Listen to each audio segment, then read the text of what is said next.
So I log in. It's a very easy menu.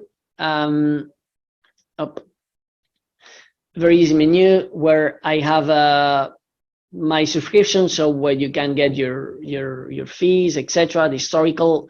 On the e-labels, you have three main elements: to create a new e-label, to manage your labels, and to manage the environmental label. So my environmental label, as many of you will know, from the 1st of January of this year, so 2023, it is mandatory for all bottles commercialized in Italy to communicate the sorting instructions of the packaging material.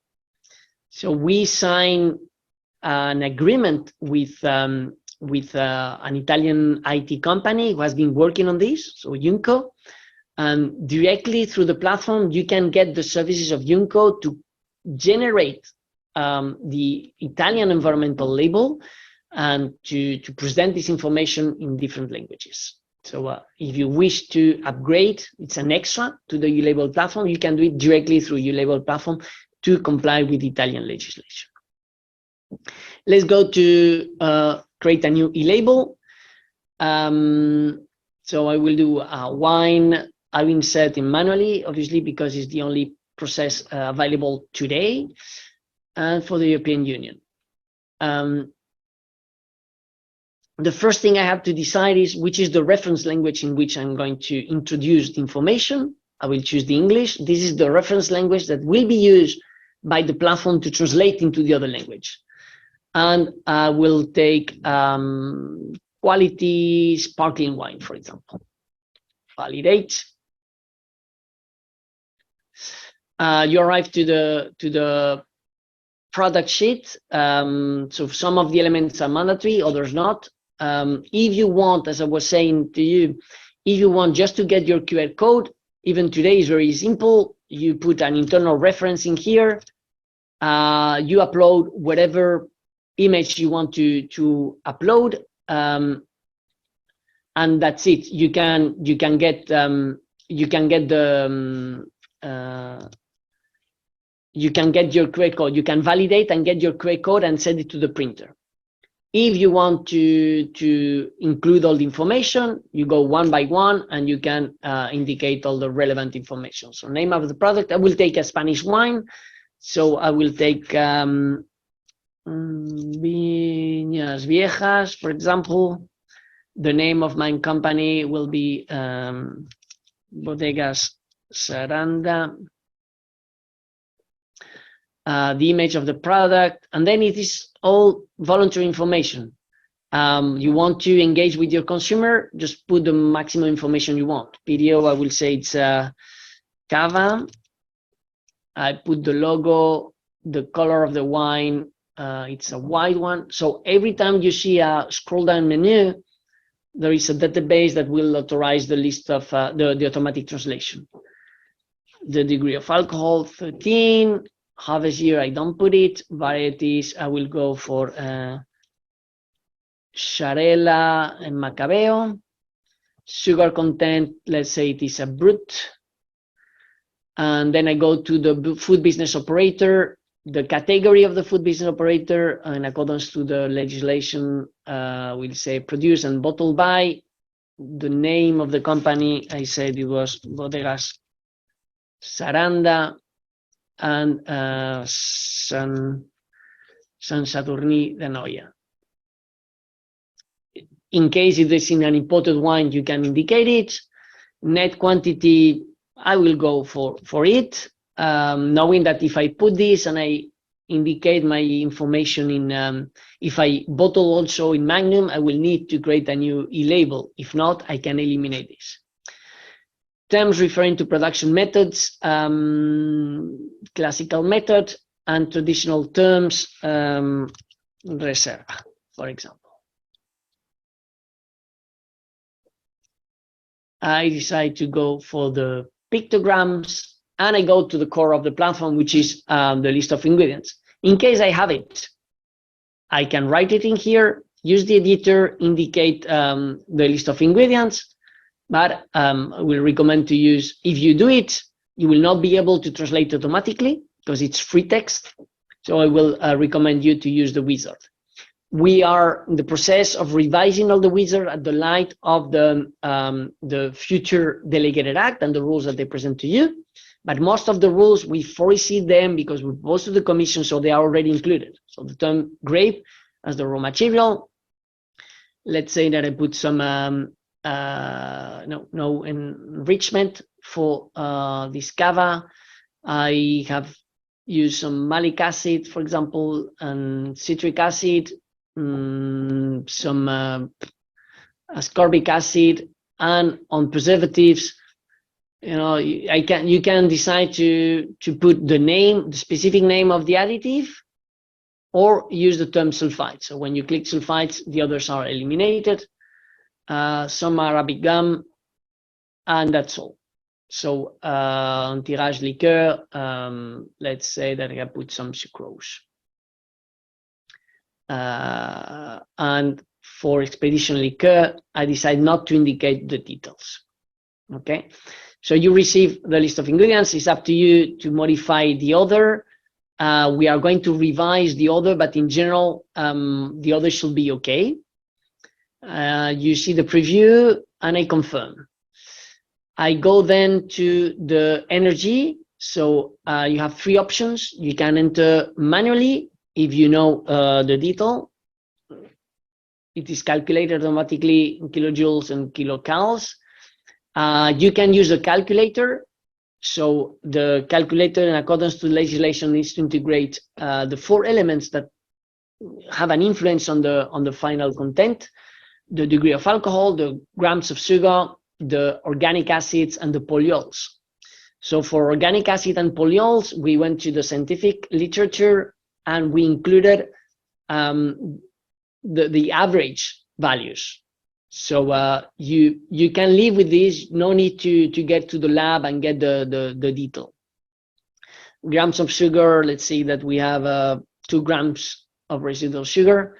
If you have more details about the organic acids, you can change them from 5 to 6 to 5, but it doesn't change a lot the final calculation. Just you can live with those. You calculate and you confirm. The last option is to use average data per group of wine. So in this case, I said it was Brut, and I say it was 13 degrees of alcohol. So I confirm I'm there. So you have one of the 3 options for you to indicate the nutritional declaration, the energy content. If you want to indicate the energy proportion, you will need to indicate how much is the portion and the number of portions. So this is 125. As I already indicated the volume of the bottle, the platform calculates for me the number of portions. But if I do this, I cannot use the same e-label for a Magnum bottle because the number of portions will be different in a Magnum bottle. And then you go for the full nutritional declaration. So the energy is already indicated. I have 0 fat, 0 saturates. I said I have a 0.2, I think, of sugar, 2 grams per liter, 0.2 per 100, 0 proteins, and 0 salt. The zeros will be put there by default in the next revision of the platform, so that it is even easier for you to compile it. We get to the responsible consumption. No need to touch anything. You can leave it like this. You can even complement with a message on risk. It's up to you. Or you can click certain message. Others are mandatory. So always drink in moderation. It's mandatory. So in that case, I decide to put everything.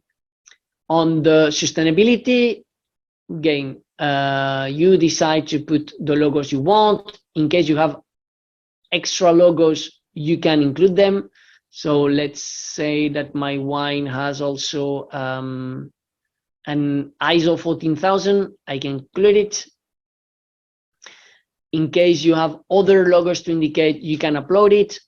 And I will show you how to deal with the Italian environmental logo, environmental label, in case you don't want to take the subscription to the Junco services. So if you are commercializing in Italy, you will need to indicate the environmental label. If you have the environmental subscription to Junco, through here, you will be able to create your environmental label automatically. If not, I will show you after how to do it. About the company, as I said, the unique elements where you can really provide some branding. So I will put the logo of my fake company. It should be somewhere, yep, in here. And the website, www.transcv.eu, for example. When I click to create, I will be able to see a summary of how the platform, the information I have uploaded, and I validate. And by validating it, I get to the language. So that's one of the elements that will be changing next week. Today, you have to validate one by one the language, which is a little bit bothersome. Let's do it in Spanish, for example. I translate it to Spanish, and we'll see how to modify this. I validate, and then it's up to me to validate the Spanish version. Okay, I'm happy with the translation. Everything has been translated. I validate the translation. I got to the confirmation page, and you are done. I mean, after confirming, you have your e-label, and you have the URL and the QR code. So this is the QR code. Let's open it in a new page. This is how the consumer will see it. So you have the preview for the consumer, and more importantly, you will be able to download the QR code. This is going to be simplified also, so you have to decide if you want the eye outside or inside the QR code, and you can download. So check if you have your smartphones, you can scan it, and you will get to the version. In principle, as you are all in the UK, I think you will get to the English version. If you were in Spain, you will reach the Spanish version. Okay. Now that I have everything, the point is how to manage my labels. So to manage my labels, I go to my e-labels. And I go to the last one I have created, which is, sorry for my internet connection. Okay. I go to the last one, which is that one, Viñas Viejas. And it's up to me to modify, adapt, or download again the QR code. So I have three options. I can edit the information in the reference language. So I go there and I realize that I forgot to put a phrase in my sustainability section, because I want to indicate here that I have sustainable or integrated production, for example. I want to put it. So I forgot it. I validate it and update. I validate the final version. I confirm the language, and I validate the translation. Why? Because the platform is again translating everything. So I go there, and you will see that everything is translated except the elements that I have integrated manually. So integrated production has not been translated. You can modify it, and I will put in Spanish. Producción integrada. And I validate, and I confirm. So if you have still your in your smartphone your label, if you refresh the page, you will see that the modification has been immediately implemented. Okay. Another element that you can do is you come back to my e-labels. Instead of modifying the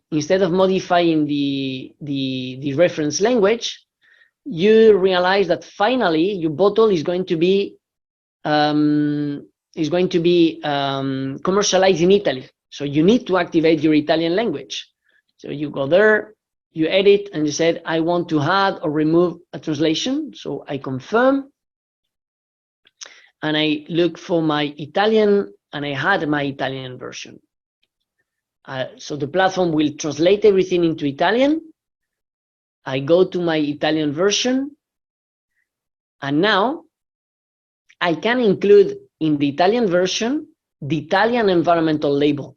If I'm not, I don't have a subscription with Junco, you can still do it manually. So on the logos, you include an extra logo.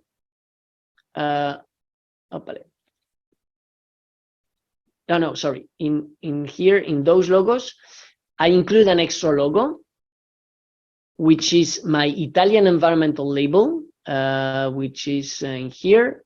You have to create it on your own. And I put it as a large image so that it shows perfectly. Validate translation. And I confirm.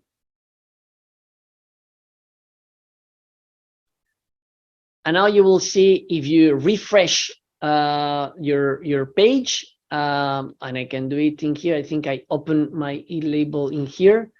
I refresh it.